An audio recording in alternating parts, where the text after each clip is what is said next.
like the Page 30 Coalition, which is an institution of small and minority businesses from the U.S. Hispanic Chamber, the U.S. Black Chamber, the U.S. Asian Chamber, the small business organizations. This is Blair Durham with Black Wall Street Today, your media hub for all things Black entrepreneurship, politics, news, and events in Hampton Roads and beyond. When I say black, y'all say Wall Street. Black Wall Street. Black Wall Street. When I say black, y'all say Wall Street. Black. Welcome to this 84th edition of Black Wall Street Today with Blair Durham. This show is sponsored by the COO team, helping your organization pivot, as well as Milestone Mental Health Agency for all your emotional telehealth needs, and Apex Financial Group of Virginia. Today, we are continuing in our COVID-19 business resource series.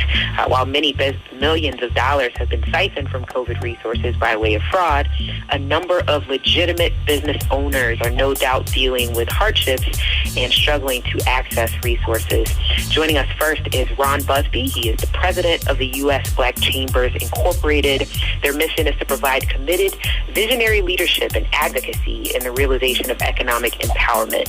Through the creation of resources and initiatives, USBC supports African American chambers of commerce and business organizations in their work of developing and growing Black enterprises.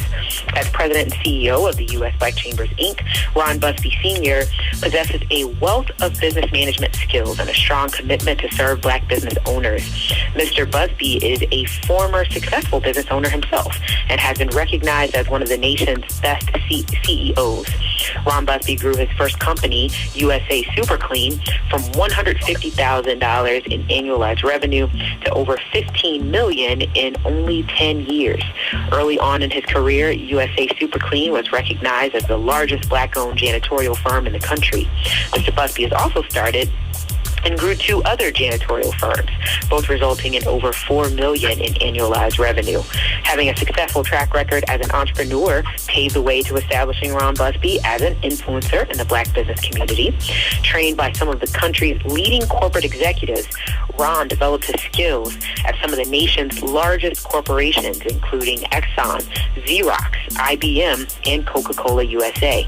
While in corporate America, he was recognized as National Salesperson of the Year.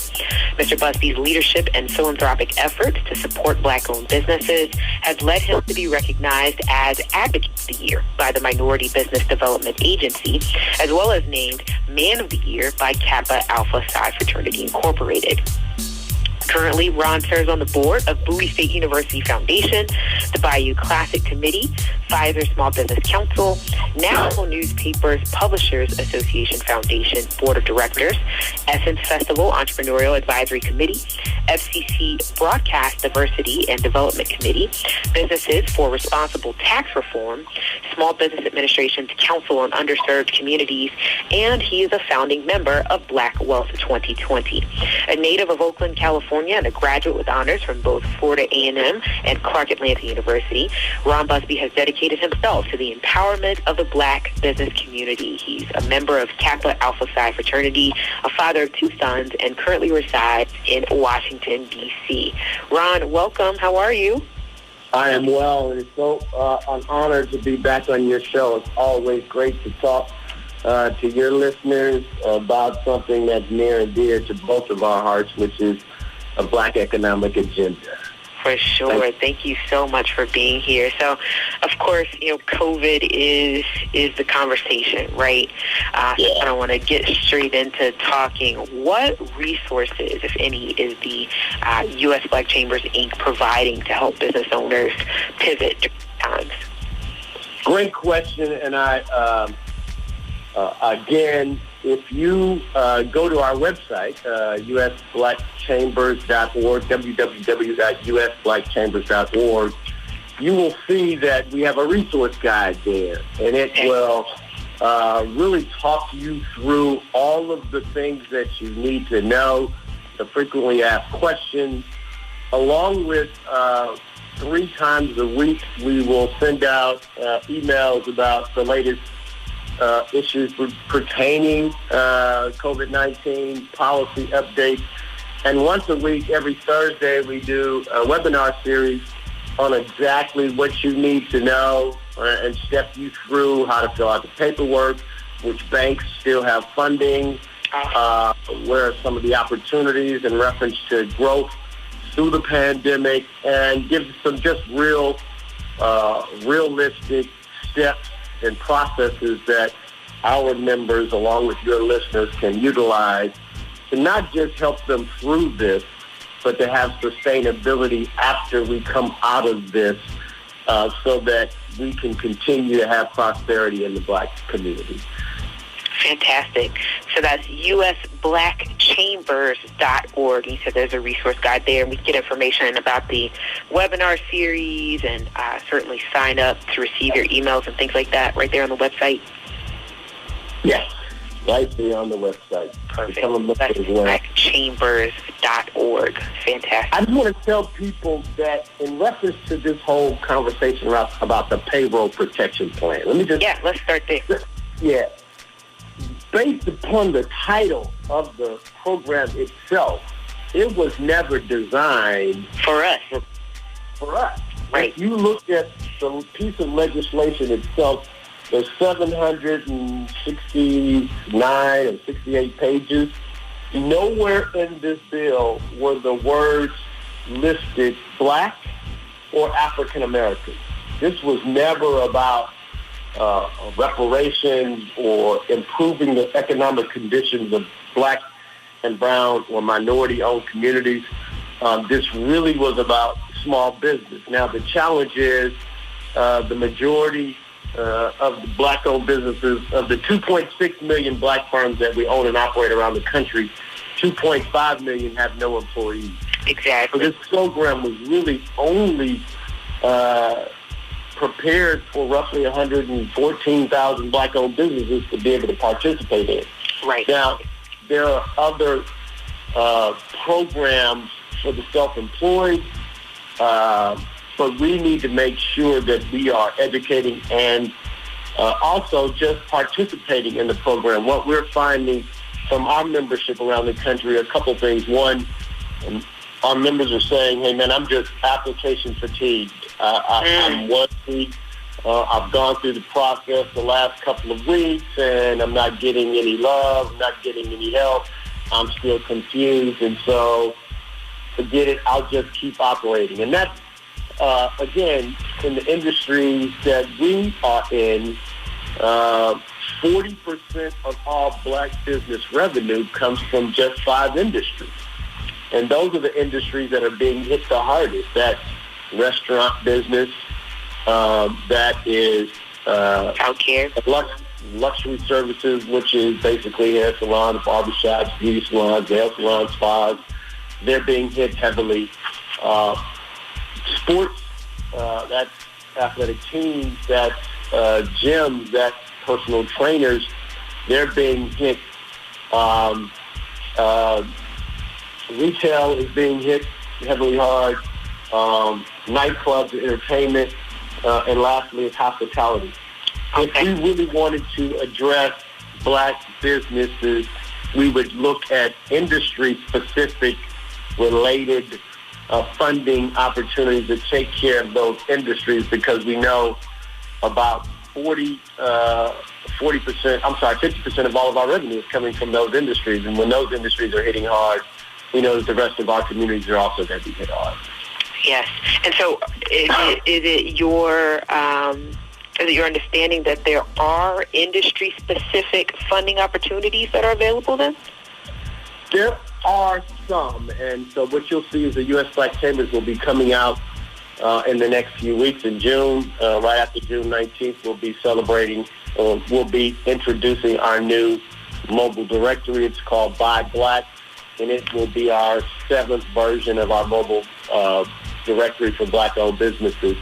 But you will see that we will be talking about industry-specific related policies. And I think for a lot of Americans, they don't understand what happens in Washington, D.C. has an impact on what they do in their local communities. And so we will take those specific industries, talk about the challenges that they're having, some of the policy that's addressing some of those concerns, and then talk about the future of those industries. And so It's not just about, hey, we're whining, we're having problems, but we're going to talk about policy that's already implemented to address those, and then more importantly, what the future of those industries are going to look like and what we need to be doing today to prepare ourselves.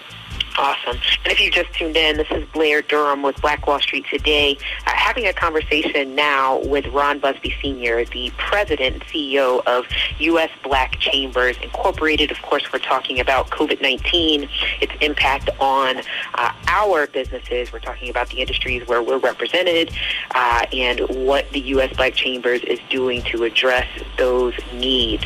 So my next question actually had to do with policy direction, sort of advocacy there in Washington, and what your organization is doing. Can you just kind of talk through some of that?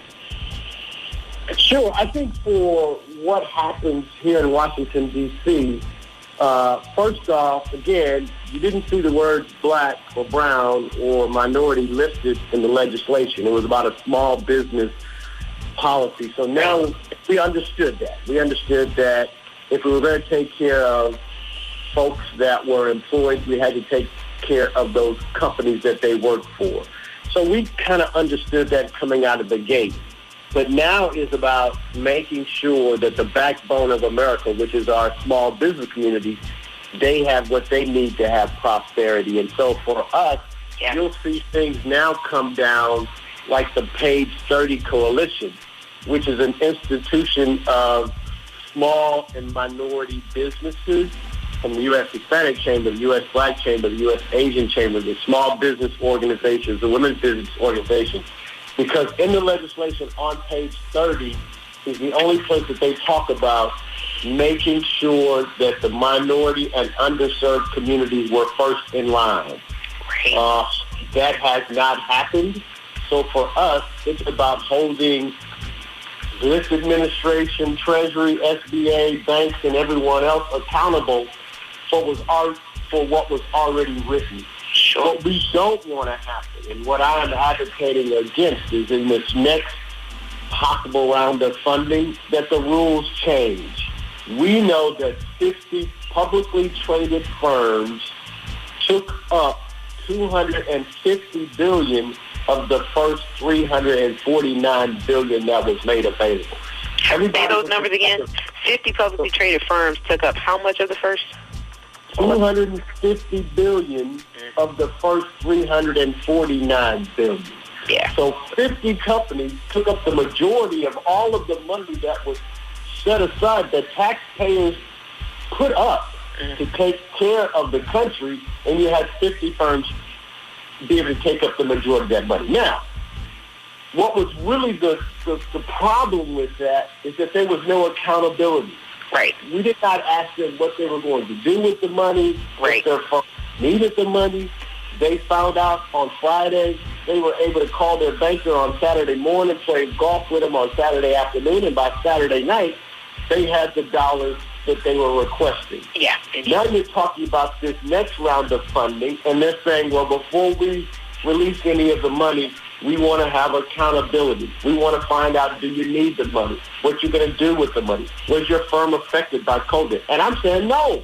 You didn't ask that of the large white firms that got those dollars in the beginning. Don't ask me. Don't ask And them. more importantly, if you told those firms just 2 weeks ago, oh, yeah, guess what? If it was below $2 million, don't even worry about it. Keep it. I'm saying we are not going to allow that the rules be changed in the middle of the game. If the rules were fine for the big companies, then they're going to be fine enough, as far as I fight and advocate, they're going to be fine enough for the guys that are now just coming to the line. We don't want the rules to be changed because now they've found the flaws to say now we have to be accountable. We have to be held to a different standard. I just don't believe in changing the game or changing the rules of the game in the middle of the game. Really important. This issue of funding, is obviously not a new challenge for the Black community. And in some ways, with regard to perhaps EIDL, This created a little bit of an opportunity. Can we change lanes for a few moments and speak to that particular program? What are your insights? I've been getting word from many of our members now on a daily basis that they have received communications from the SBA letting them know, what they qualify for in terms of the EIDL, very low interest loans. And, this is access to capital that they may not have had before. What are your insights? I say that this is going to be one of the, if not the largest dispersion of wealth that we have seen in our lifetime. Yeah, right? Sure. I also say that we know that 35 to 40% of all black firms are going to go out of business between now and the end of the year based upon COVID-19. So I say, although that is a terrible fact, it is also a wonderful opportunity. Yeah. Because those firms that are going out of business had a few things.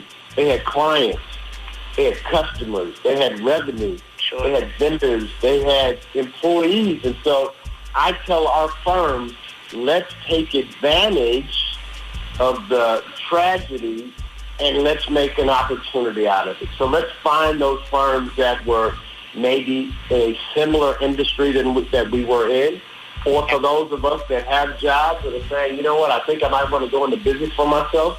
There are going to be opportunities out here for our firms to do a couple of things. Buy those firms, merge with those firms, do joint ventures, partnerships. So on that opportunity is there. And then as you discussed, there's actual access to capital. There's access to loans. And what I don't want our members and your listeners to fall into the conversation of, hey, I want a quick fix. I'm going to go to a fintech company, get a quick check, and hopefully make it through. No, I want the folks that are listening on this call to make long-term decisions. And it starts with access to banking relationships. Indeed, yes. It ain't about getting a check. It's about creating a future. And with that in mind, the first thing, if you ask any small business owner what their number one concern is, they will say access to capital. If you ask a black business owner, their number one, number two, and number three concern is access to capital. Yeah. This is an opportunity where capital is available, but you got to be smart about it. A couple of things on the payroll protection plan. Make sure that you understand what you're using those dollars for. If it's not for payroll, guys, they're putting a lot of money aside to give to the Internal Revenue Service to make sure that they're going to hold us to a different standard than they held those 50 firms. And so if you're not using it for payroll, and that's what it's designed for, please be very, very careful, because there is going to be some pushback on that. But in reference to the EIDL loan, it is exactly that, a very low interest rate loan. And you can spread that out over 30 years. 30 years. So for those folks that are saying to themselves, well, I need access to capital, this is a great opportunity to go and apply for those dollars that are made available. And the second thing, go make yourself a friend at your bank. Not your bank teller, not the person that you see when you go establish a banking relationship. The average black family has less than $400 set aside for an emergency. The average black business has less than 1 month of revenue set aside for a tragedy. This is not going to be the last pandemic. You could get your computer hacked today, and if you're a black firm, there's 90% chances that you're going to go out of business. Wow. Again, just because we were hacked. So let's not even talk about a cybersecurity war. We're just talking about, hey, man, somebody got in, got my password, and hacked my computer. You're out of business. We need to start thinking proactively about our business, what could happen, and more importantly, what the future of that business is and can look like. Really sound advice. We've got about a minute remaining. Fastest 15, 20 minutes of my week chatting with you. I certainly hope to have you back on the show. What would you say in closing to business owners that, for whatever reason, didn't qualify for the PPP? What would you say just in closing? I think you may have just said it. Maybe you just want to direct us to your website again. Yeah, you can find out information at www.usblackchambers with an S, CHAMBERS.org. I'll say this. I know we're getting ready to go into an election season, and I know we're a nonpartisan, so I don't care if you're blue, red, we're about black. I will say that over the last 4 years now, we've heard a lot about making America great again. Mm-hmm. And I, like many of your listeners, say the same thing. I want America to be great as well. But in order for there to be a great America, there must be a great black America. Mm-hmm. And in order for there to be a great black America, we must have great black businesses. And the only way we're going to have great black businesses is I need your listeners to support those black businesses. Mm. We cannot look to the outside world to manage our internal communities. We have to support one another. And I would love for those listeners that are on the call to also support the U.S. Black Chambers, and you can do that by going to our website and becoming members. Well, thank you so much, Ron Busby. It has indeed been a privilege and a pleasure speaking with you. Thank you for the insights, and I'll look forward to talking with you again soon, okay? As always, it's a pleasure of mine to be on the call. Good luck to you, to your listeners, and continued success. Thank you. We'll be back in just a moment with #Money Talk. Excellence is being able to perform at a high level for a long period of time. The next level success is just a step away. Stay tuned. Black Wall Street Today will be right back after a word from our underwriting sponsors. When the conversation is good and the friends are even better, you'll find a wine that brings it all together. Shoe Crazy Wine. Remember that name. Shoe Crazy Wine. Available at Costco, Kroger, and these other fine retailers. We know you love jazz music, so let's try some jazz music with a little R&B flavor. Baby, baby, I'm falling in love. You got me falling in love again. You make me. What about some jazz music with a little trap flavor?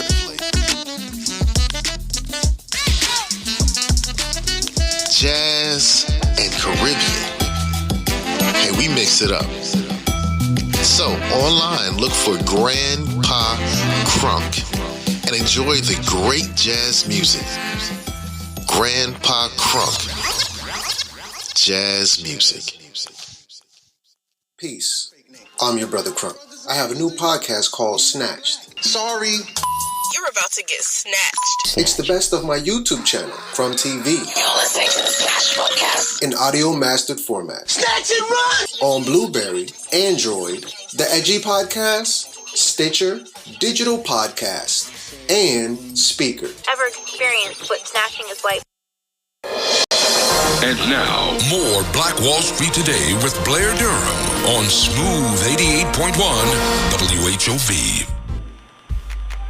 Welcome back. It's the 84th edition of Black Wall Street Today with Blair Durham, and it's time for #Money Talk, sponsored by Apex Financial Group of Virginia.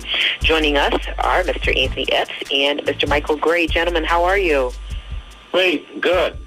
Fantastic. It's good to have you both on the air. And again, thanks so much for the relevant information as we deal with the COVID pandemic and the financial challenges that have ensued. What will we be sharing on today?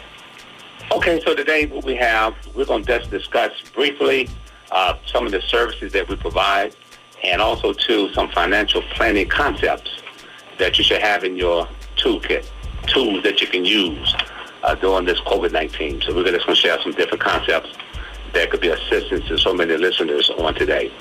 So we're going to begin with the mothership. The mothership is life insurance. A lot of times folks have a lot of misunderstanding when it comes to life insurance. A lot of times we look at life insurance as just for death benefit. But today we want to talk about the old versus the new. There's new plans out there that offer living benefit riders, okay? These benefit riders provide riders such as long-term care, accelerated death benefit, terminal illness, chronic illness, critical illness, and living benefits. What they do, they pay benefits while you are living. So that's the key word there. Living benefits means that you get benefits, access to cash while you are yet alive and living. And these benefits could be a tremendous help to so many people because, number one, it offers financial security, tax advantages, and it can make a big difference. And also, too, we like to provide a annual review. We call it a comprehensive annual review service that we provide to all our clients, and we'll offer that to anybody today that would like to have their insurance policies updated, reviewed. You can do so by calling us at 757-640-0207 for update, and this is a free consultation that we will give to you just to make sure that you are transitioning over into the new plan versus the old plan. So that's number one.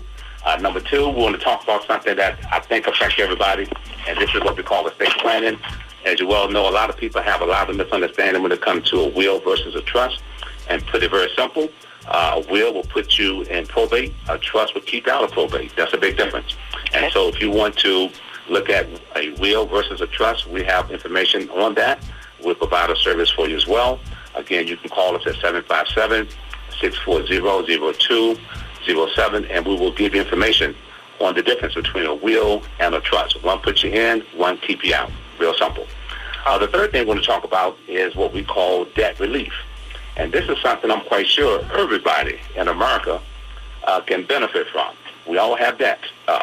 We have mortgages, car payments, credit cards, student loans, you name it. We have a program here that can help you get out of debt, okay, in less than 9 years. We can show you how to be entirely out of debt in less than 9 years. And this benefit here, this concept, you can take on this concept without actually raising your monthly budget. You don't have to spend any additional money. And this is a program that we offer, again, to help individuals who want to retire some debt. And we want to make sure you get off that treadmill because the concept really is predicated on you paying yourself. You got to pay yourself sometime. We got to stop paying all these banks and lenders. And we got to take some of our dollars and pay ourselves. So there's a very powerful concept that we have called debt relief.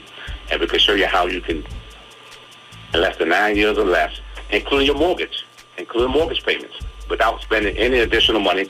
And this is a program we strongly recommend. And again, you can have this service by just calling us today at 757-640-0207. And again, that is a free program.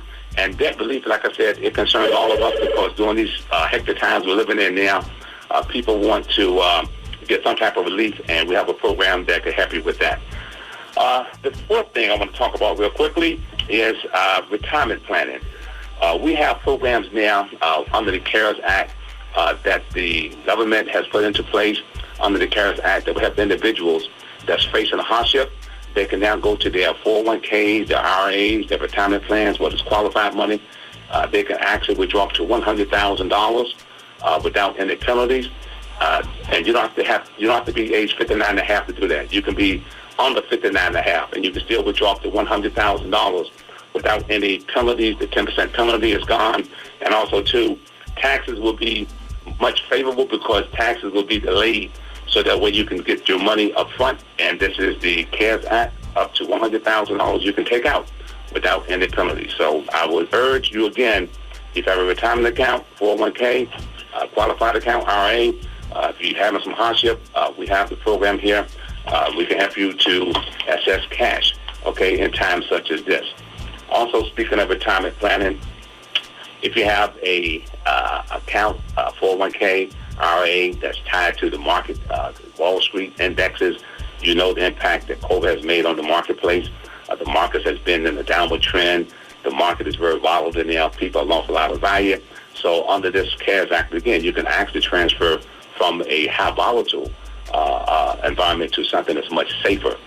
So we can actually help you with that. We can transfer money from, let's say, like account tied to the index, Wall Street, and we can help you get into something that's much safer so that way you can have a good night's sleep. So, again, if you want that service, you can contact us here at 757-640-0207. 6407. Now, moving on.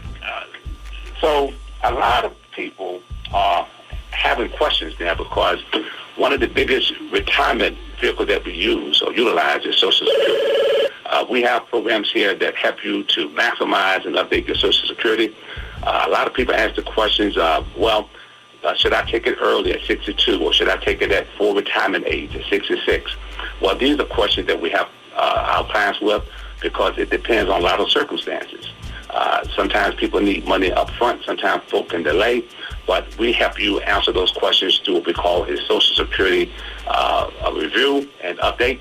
And also, too, if you're married, divorced, if you are, a widow or widower, we can show you concepts and strategies on how to maximize your Social Security benefits. A lot of times, we'll be able to help people, individuals that didn't know they had money left on the table. We was able to help them raise their benefits by just using a simple strategy and a simple concept. So again, for all those who are looking to start Social Security benefits, for those who already have Social Security benefits, we can help you with ways to maximize and get the most out of your Social Security benefits. Again, you can call us at 757-640-0207, and we'll be more than happy to give you an update and a annual review on that on your benefits. Also, too, as we continue to move along, we also offer money for individuals, business owners who need to assess capital. We have capitalization for small business owners who have difficult going through conventional banks to assess capital. We can assist you with those means as well. We have banks and lenders that will help you to assess capital if there are certain things in place. And this has been a big help in the community because a lot of times business owners don't know where to go to assess capital. So we have business capitalization that we can help you to assess capital for your business needs. Again, we can help you with that concept and that service as well by calling us today at 757-640-0207. And again, these are services that we're providing. And again, all of these services, we'll give that to you for a free consultation. It won't cost you a dime. All we do is ask you to call the number and set up an appointment with us, whether it be telephone, whether it be through Zoom, or whether it be face-to-face. We'd be more than happy to sit down with you for 1 hour and look at your concerns. Again, just call us, 757-640-0207. And last but not least, we just want to reach out to all the video listeners today that may have any other questions concerning financial planning. We want to make sure that you have the right tools in your kit. And if you have the right tools in your kit, you have the proper tools to work with. And we offer financial services, and we cover a whole lot of different services. So we don't have the time to go through all the different services that we cover, but you get just a few services that I mentioned that could help so many people by just coming in and sit down and talk with us. And again, the number here is 640-0207. And we wish you well. Again, during these uncertain times, we can still plan and we can still get ahead. We can still make sure that we protect our assets, protect our retirement accounts, and we can do so by planning. And so we'll offer these services to you today. Again, call us today at 757-640-0207. And Mrs. Blair Durham, I think that pretty much covers some of the concepts that I want to get over today. And if there's any questions, I'd be more than happy to address any questions that you may have in reference to some things that I just mentioned. Oh, wow. Yeah, we've got just a minute remaining. If you just somewhat, I think you said something very powerful at the start. You said that life insurance is the mothership. Yeah. Why is that the case?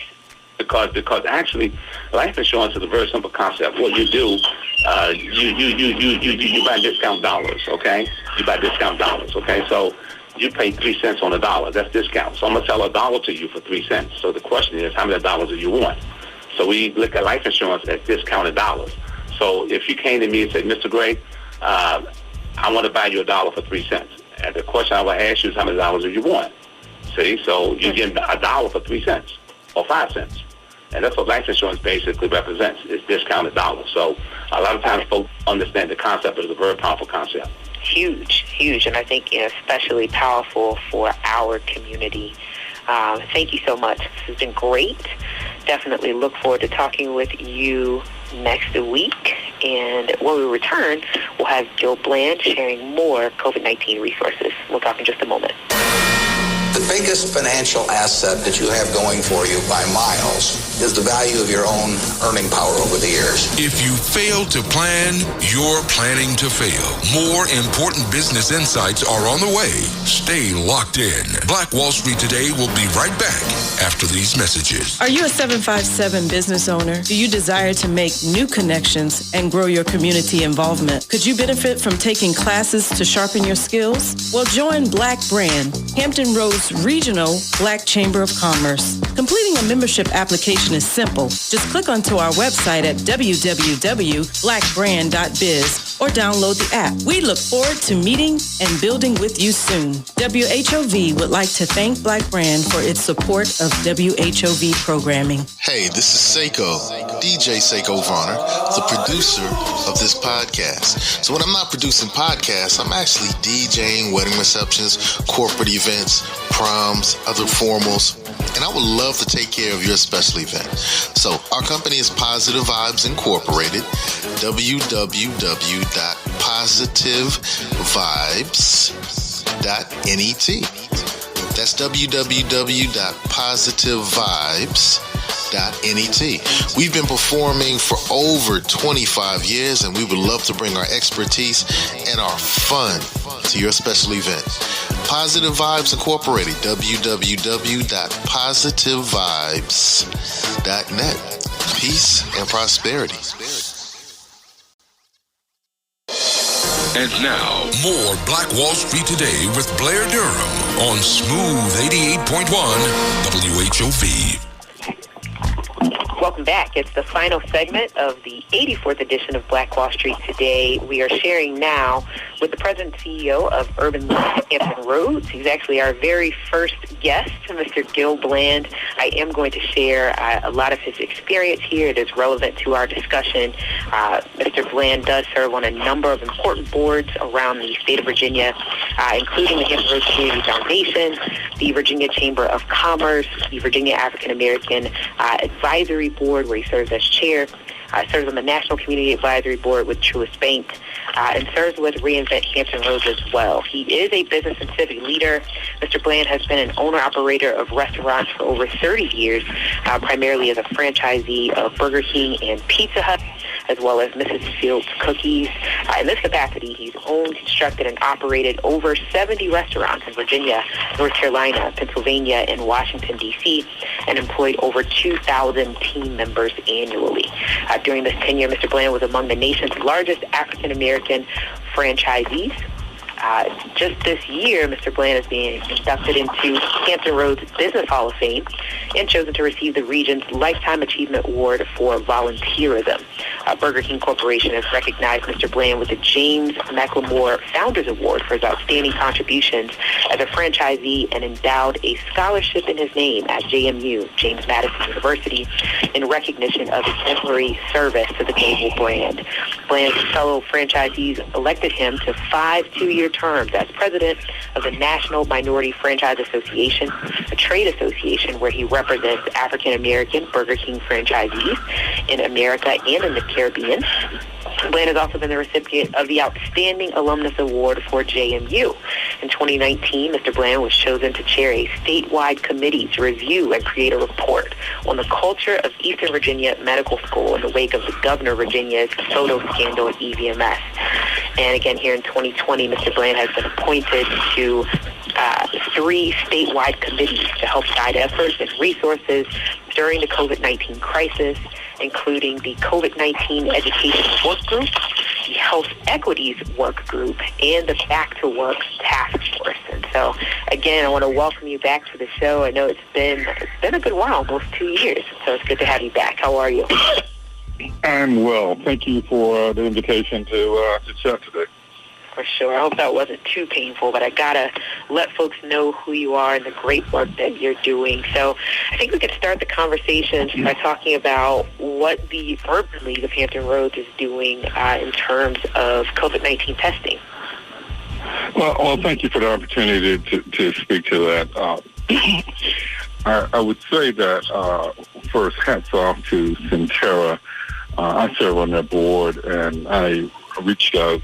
We started a health equities group nearly a year ago, And I reached out to share that I thought there may be some opportunities where folks in public housing communities, the homeless shelters and senior homes may not be getting testing. And this dates back a couple of months ago when testing supplies were short and very much in demand, very limited supply of testing for COVID. And for those who are testing, usually we're driving to testing sites.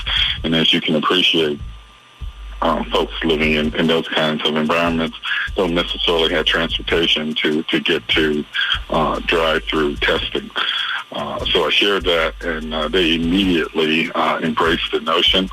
And in a partnership with the Urban League and the Food Bank, we began testing, and we tested in each of the Hampton Road cities where Centera has a footprint, and we tested residents in public housing, senior citizen homes, as well as the homeless community. We did it in an unidentified vehicle, so it wouldn't draw too much attention, in part because supplies were limited. In part, we wanted to create some confidence that this was an effort that they could trust. But to further ensure that, we sought a coalition of leadership in each of these communities. And we also did it statewide. We did it in Woodbridge and Halifax County and Harrisonburg and Charlottesville. And there we used members of the Virginia African American Advisory Board to lead the effort.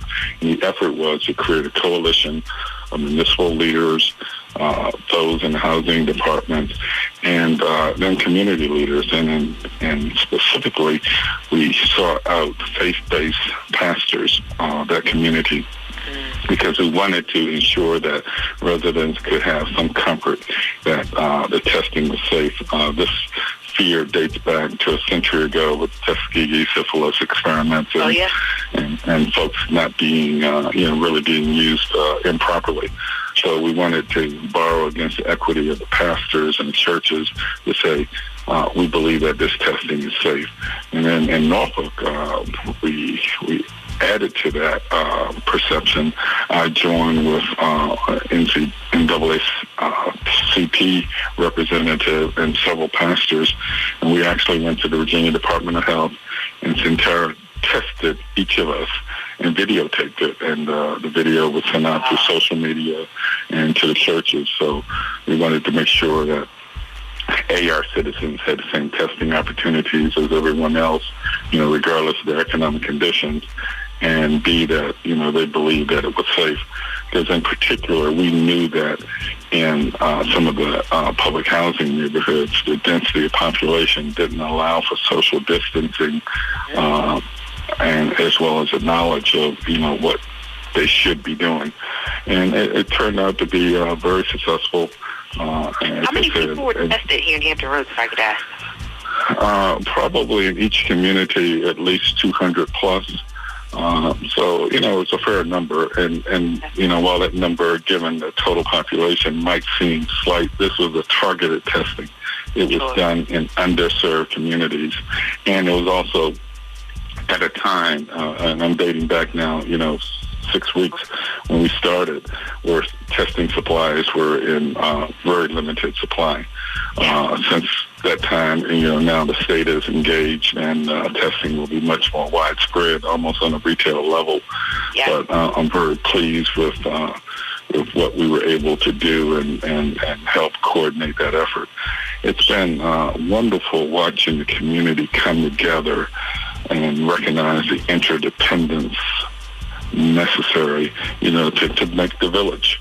I use that term a lot. It takes a village. And I think in the COVID pandemic crisis, we've seen a village actually begin to form and work together. My prayer and hope is that it continues after the crisis subsides. Wow. Yeah, I'd like to hear, what will be your ongoing effort in terms of the Urban League and this issue? I know that there is some fear concerning, fall and winter seasons that are ahead, and obviously there's not a vaccine yet on the market. Are you looking to continue in the testing effort, or what other things is the organization putting forward? Well, one of the things that we've done, we've coined a new initiative that will be known as Healing Hampton Roads, and we're setting up a help desk that will be a central repository of information for all the COVID-assisted programs and grants available to our citizens. We will, cancel them on, what may be an appropriate program, as well as help them fill out the applications if necessary. Perfect. So we see that as an ongoing effort to assist the community, because even after the wave, the first wave begins to subside, there'll be a lot of cleanup, particularly for our small businesses and small institutions that not have revenue for months. Yeah. If you just tuned in, this is Blair Durham of Black Wall Street Today, talking now with Gil Blan. He's the president of the Urban League of Hampton Roads, and we're talking about, obviously, COVID-19 resources and initiatives that his organization has underway. I've got to ask this question. I feel like it's these two things, they go hand in hand. We talk about the availability of testing, and then we talk about the availability of PPE, right? I just read that the governor has said that beginning Friday, we're going to be required to wear masks in the public. Is there any talk around or any effort to ensure that business owners can keep an adequate supply, a stock, if you will, of masks and so forth, or is this part of what you all are doing as well? We will definitely be engaged in PPE distribution. I don't have details yet, but in order for the governor to make such a requirement, it will require a very ample supply of PPE. Because if I can share any one warning caveat to your audience is, you need to protect yourself with masks, in some instances gloves, and continue to wash your hands. This is a very dangerous epidemic, and we need to be careful. Noting, too, but as soon as we get the details of the PPE distribution, we'll let you know so you can share it with your audience, and we'll also hopefully direct you to our website, which is we're the Urban League of Hampton Roads, so it's ulhr.org, and then we will, keep our community up to date with website updates. Okay, great. Let me hear more about what... I will share one other thing with you, too. I chair the Virginia African American Advisory Board. Exactly what I was going to ask about. Go ahead. Okay, well, and similarly... let me ask you this. Is this a new board? It is being created. It was inaugurated on October. It is a statewide board that is appointed by the governor, and the goal of the board is to be a voice between the governor and the African American community. Our goal, our job, our responsibility is to share with the governor the needs and wants of our community. And with the say in this regard, we're a member of the Virginia African American Advisory Board trying to address these testing initiatives. Mr. Bland, let me interrupt you just very quickly. Yes. Your audio has changed pretty significantly. Obviously, this is COVID time, so we're relying upon, those telephones and such to, help me out. Okay, is this any better? Yes, it is. Okay, we could barely hear you for a moment there. So if you start again about the advisory committee, that'd be great. Yeah, the Virginia African American Advisory Board was, the board was approved in the prior year, 2019 General Assembly session. We had our first convening in October of 2019. We are 17, 18 members appointed statewide by the governor. And our goal is to be the voice and conduit between the African American residents and the governor. Similarly, there is a Virginia Latino Advisory Board as well as a Virginia Asian Advisory Board. Got it. So we all work in concert to bubble up ideas and needs from our community. Yeah. We were hopeful because we will prepare a report in September to the governor of initiatives that we think should be explored through legislation or executive order in the next legislative session. We were hopeful to make our rounds around the state to get feedback and input. Unfortunately, COVID has kind of squashed that. And what we will be doing very shortly is sending out surveys to African American residents statewide with hopes that they will, be able to give us more insight into the needs of their respective communities. Awesome. We appreciate the effort. Okay. And then two, let's see, we talked about now the VAACC or VAAAC. Let's talk a little bit about the COVID-19 education work group. I know that's another significant concern, with school being closed and just ensuring that, of course, we've ensured that our students have access to meals. How are we ensuring that education can continue? Well, that workforce group is made up of folks from the higher ed community, college presidents, and representatives, as well as in secondary school, as well as early education. And the goal is to discuss broadly, the kinds of things needed to reopen and the kinds of things needed to ensure that our students are safe and continue to get a good education. Yeah. Each college, will make their own decision in terms of what they do. So there's no governance in this committee. It's just a advisory work group to try to assess and trade information on best practices. But each school will make their own decisions.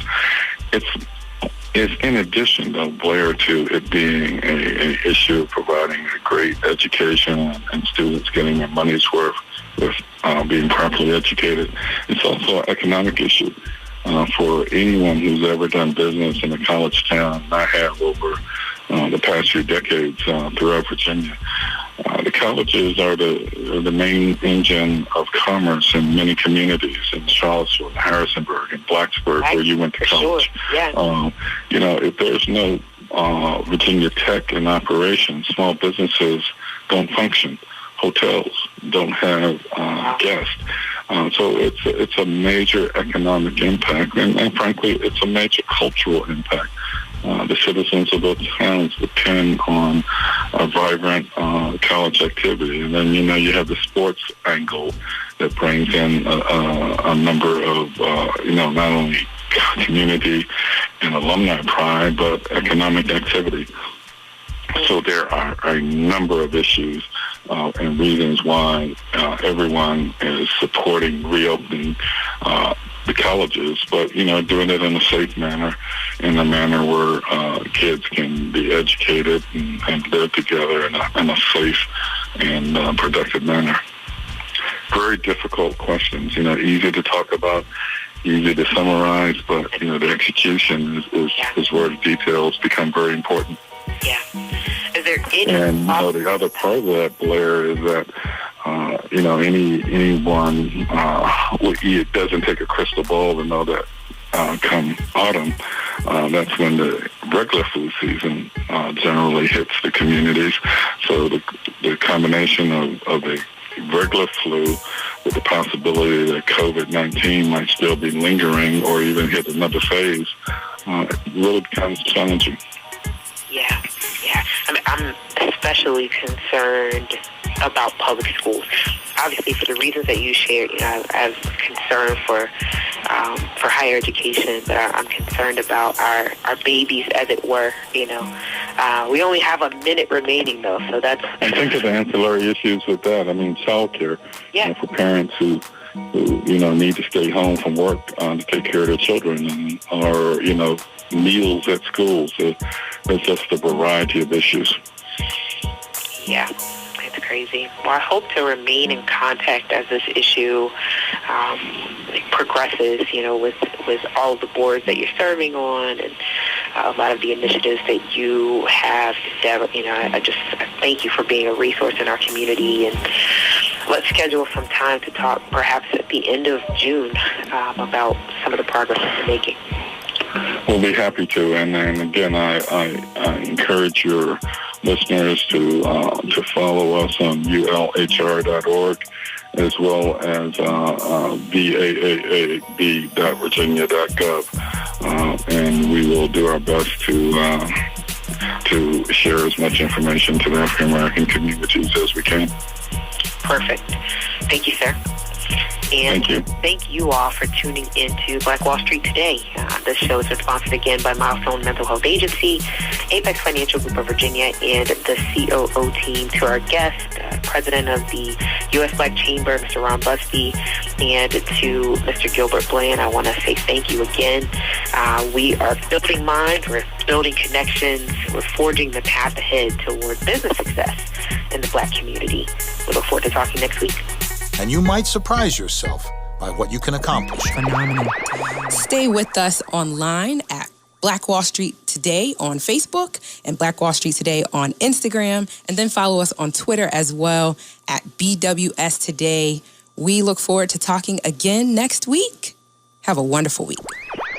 I have said, and I will continue to say, that the most important priority for the Black community is the Black community, not a particular political party. Phenomenal. Hey, yo, when I say Black, you say Wall Street. Black Wall Street. When I say Black, you say Wall Street. Black. When I say Black, you say Wall Street. Black. When I say Black, you say Wall Street. Black. Black Wall Street. Black Wall Street.